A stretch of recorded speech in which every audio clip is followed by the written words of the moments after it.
তোমাদের কারো যদি কোনো গায়রে মাহরাম বেপর্দা কোনো মেয়েকে দেখে খারাপ চিন্তা জেগে যায়, তাহলে তোমরা বাসায় চলে যাবে। কোথায় যাবে? বাসায়। সেখানে গিয়ে তোমাদের স্ত্রীর সাথে সময় কাটাবে, ইনশাআল্লাহ তোমাদের সেই খারাপ চেতনা চিন্তা দূর হয়ে যাবে। তার মানে এই হাদিস থেকে প্রমাণ হচ্ছে শয়তান বেপর্দা মেয়েদেরকে সুন্দর করে উপস্থাপন করে। জিন ধরা মেয়ে আছে সমাজে, এবং কোন কোন ক্ষেত্রে এখন ছেলেদেরকেও জিন ধরছে না? মাঝে মাঝে দেখবেন যে এই শীতকালে কিছু কনসার্ট হয়, দেখেছেন? কনসার্ট হয়, ফ্যাশন শোজ হয়, আরও অনেক ধরনের প্রোগ্রাম হয়।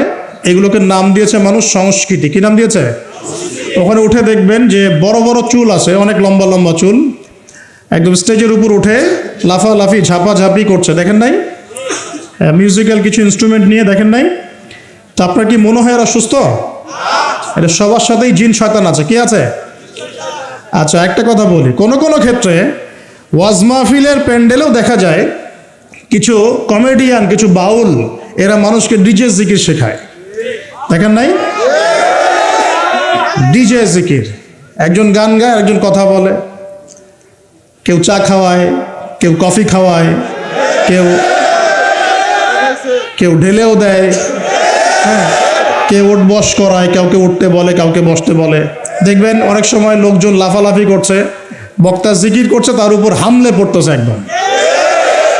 একটা দলিল দেখাবেন, খালি একটা দলিল, যে নবী সাল্লাল্লাহু আলাইহি ওয়াসাল্লামের জামানায়, 4 খলিফার জামানায় তারা মসজিদে বসে এইভাবে জিকির করেছেন। একটা দলিল খালি দেখাবে।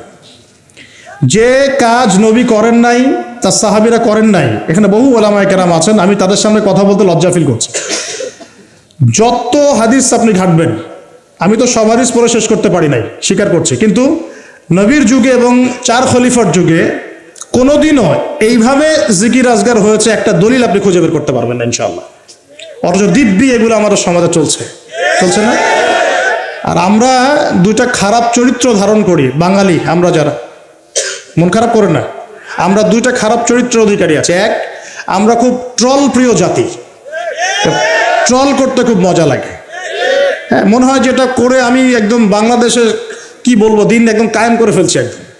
হ্যাঁ, এই ট্রল পাগল, ট্রল প্রিয় জাতি আমরা একটা। আরেকটা হচ্ছে আমরা ইস্যু পাগল জাতি। ইস্যু, একটা ইস্যু আসবে, খুব লাভঝাপ চলবে কয়েকদিন, ইস্যু শেষ, আবার লাভঝাপ বন্ধ, শেষ।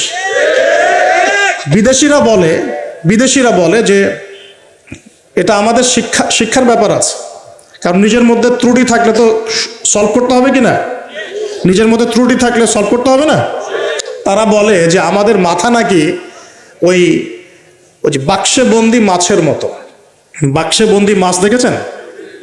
এই যে অ্যাকুরিয়ামের মধ্যে যে মাছগুলো চলাফেরা করে, এদের স্মৃতিশক্তি খুব দুর্বল হয়। ওই ছোট্ট জায়গাটুকু ওদের কাছে মনে হয় বিশাল সমুদ্রের মতো। কথা বুঝতে পারছেন না? মনে হয় ওই ছোট্ট বদ্ধ জায়গাটাই ওদের কাছে মনে হয় কি বিশাল বিশাল একটা জায়গা। ওরা খুব স্বল্প স্মৃতির অধিকারী, একটু কিছুক্ষণ পরে স্মৃতিটা নষ্ট হয়ে যায়। তাই আগে কি হয়েছে ওরা ভুলে যায়।